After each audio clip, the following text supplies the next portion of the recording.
Hola, hola chicos de la termodinámica. Vamos a presentarles unos temas de termodinámica. Bueno, hola, yo soy Pepita. Les voy a presentar el tema de propiedades usuales en una sustancia. Entonces, les voy a empezar por explicarles qué es una sustancia pura. Entonces, una sustancia es una composición química homogénea. En la naturaleza tenemos varios ejemplos, como lo son el agua, el hidrógeno, que es un gas, el helio y el dióxido de carbono. Para esto para que entiendan un poco mejor, les voy a explicar el cambio de estado en una sustancia pura. Entonces, primero tenemos la fase sólida. Bueno, imaginemos, esperen que les voy a traer un ejemplo. Entonces, aquí, en la fase sólida, imaginemos que tenemos un cubo de hielo, como la parte de acá, que eso es agua, que se puede presentar en estado líquido y también en estado gaseoso. Cuando tenemos vapor de agua en una olla en la cocina, ahí se presenta el estado gaseoso. Entonces, cuando una sustancia se encuentra en su fase sólida, existen pequeñas sustancias intermoleculares, como lo vemos aquí. Y esas sustancias moleculares se mueven con grandes fuerzas.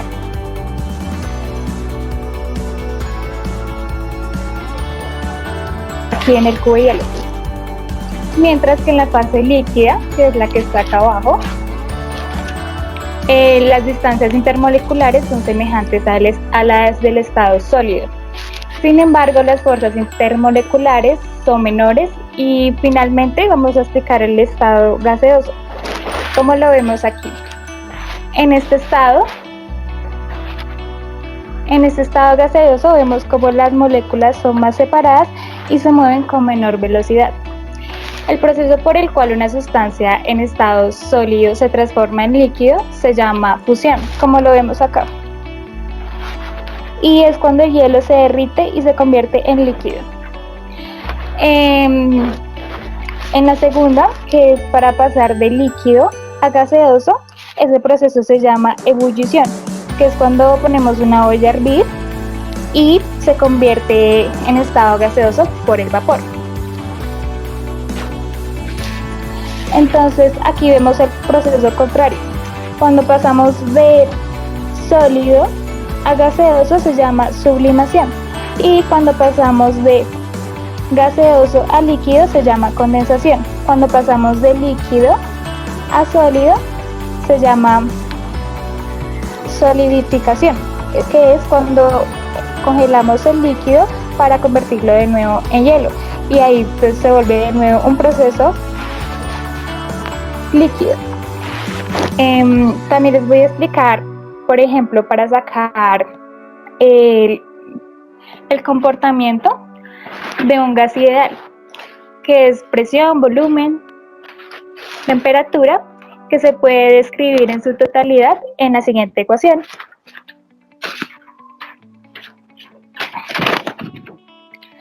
Aquí vemos en la siguiente ecuación que es la de los gases ideales. Entonces tenemos la P, que significa presión en la atmósfera, la B, que significa volumen, que siempre va en litros, y esto es igual a número de moles del gas, R, que es la constante universal, y T, que es la temperatura, y esa siempre va en Kelvin. Y por último les mostraré aquí cómo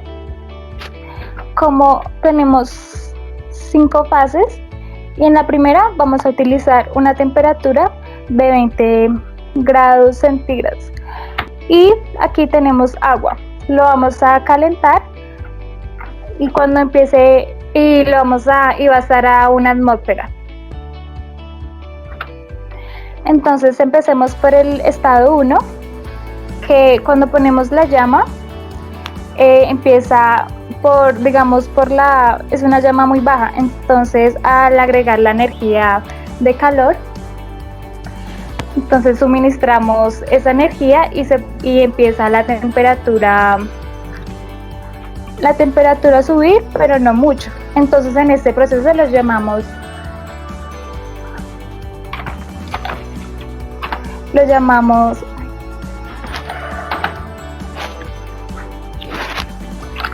¿cómo?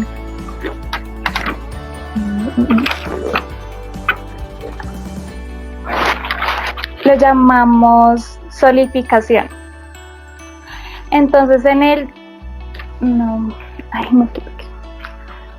el segundo proceso vamos a hacer tenemos la misma cantidad en los 5 recipientes, la misma cantidad de agua, solo que acá vamos agregando mayor temperatura, y a medida que vamos agregando el calor, en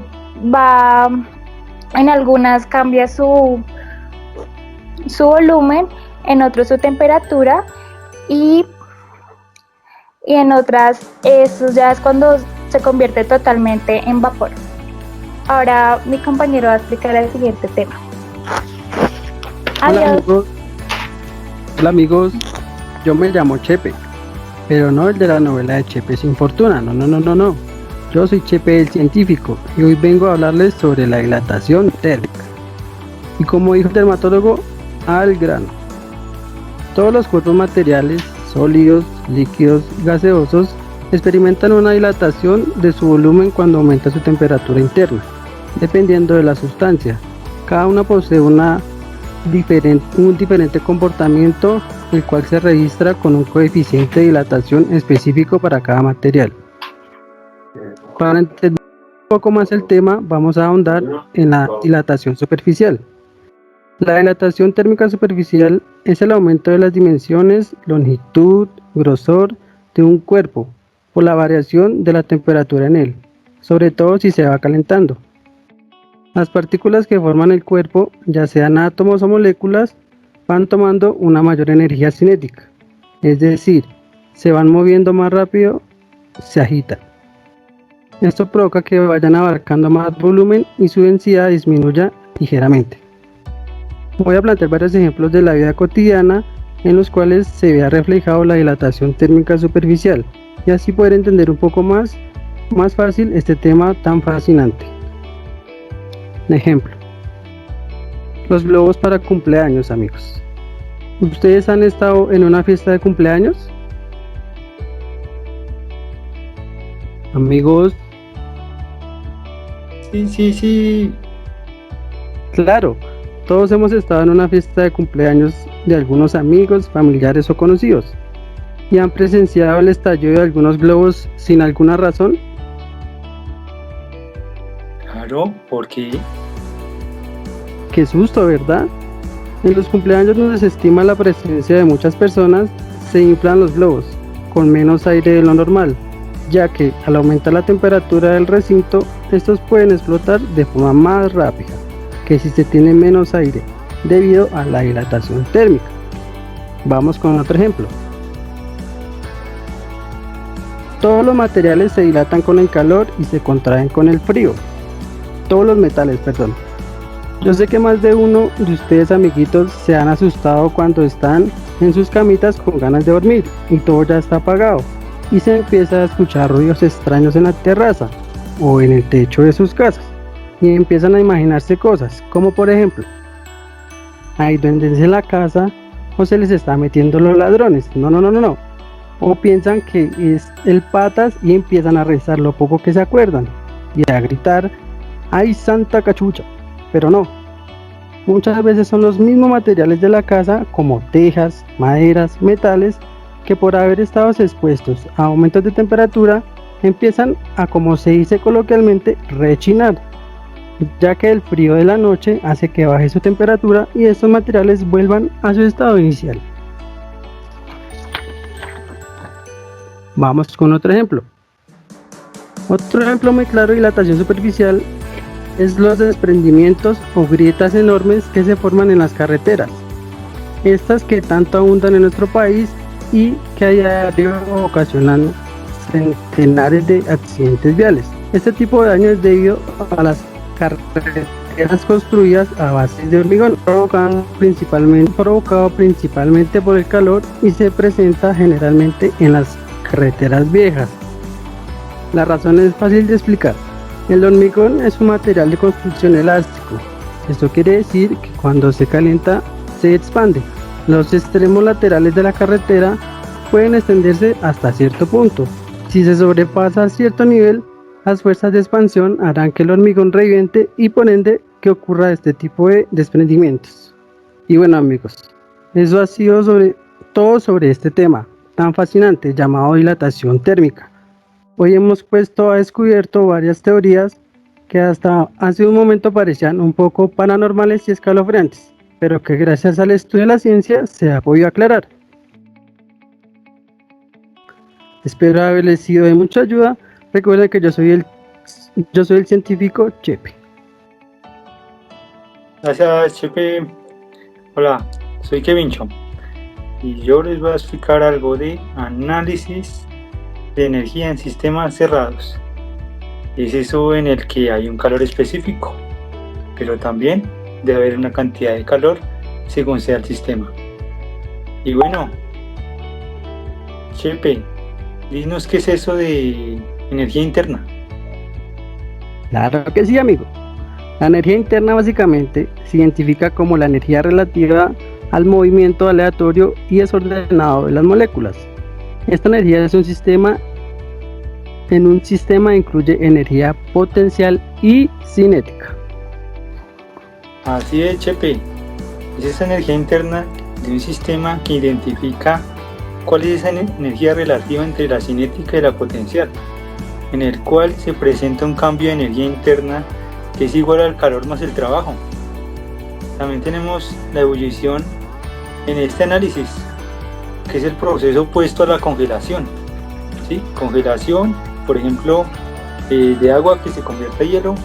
Ebullición, cuando el agua hierve a 100 grados Celsius, en el cual el cambio de la temperatura se presenta por la constante en equilibrio por la masa, y esta temperatura en equilibrio es igual a la presión más el cambio de esta temperatura.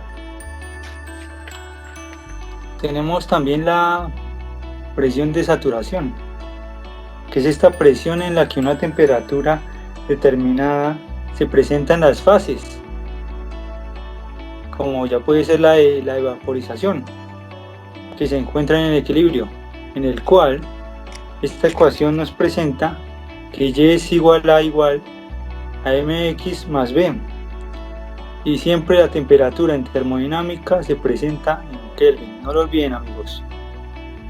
También tenemos el volumen específico, que es el volumen ocupado por unidad de masa, en el cual el volumen específico es igual al volumen sobre la masa.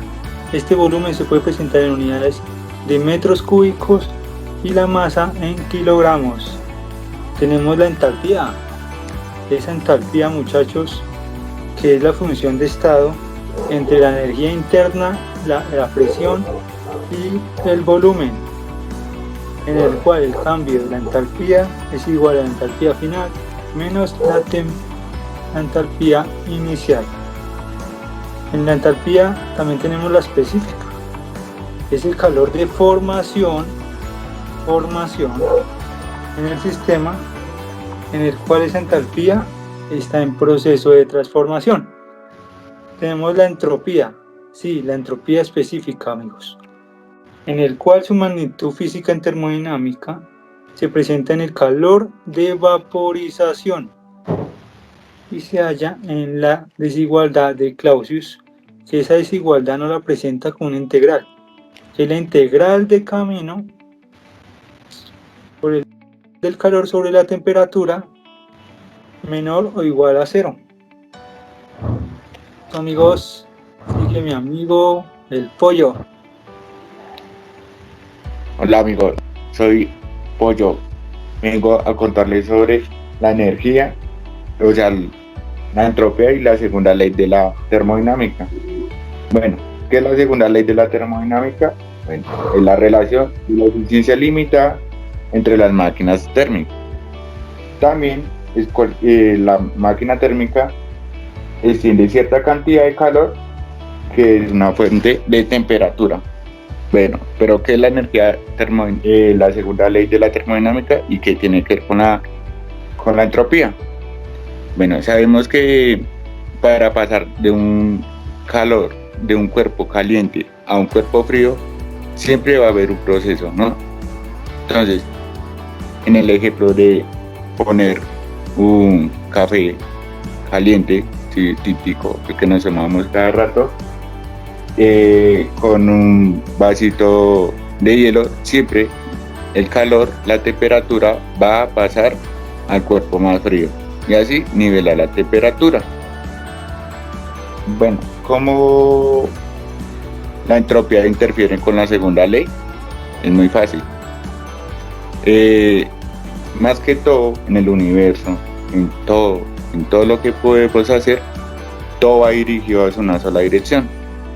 Es decir, que por ejemplo, si yo lanzo una pelota o lanzo a mi amigo que tengo acá en el brazo, pero no lo voy a hacer, va a rebotar. Bueno, rebota, pero entonces digamos que en el momento que él se quede estático, no va a poder hacer el mismo proceso que fue cuando yo lo lancé, ¿sí? También puede ser con el ciclo de Carnot, no sé si lo conozcan, que tiene que ver con la máquina térmica. Bueno, dice que la máquina obtiene energía del entorno en forma de calor y eso realiza un trabajo. La máquina de Carnot es la más eficiente que se ha creado. Bueno, esa transforma la mayor cantidad de energía en trabajo útil.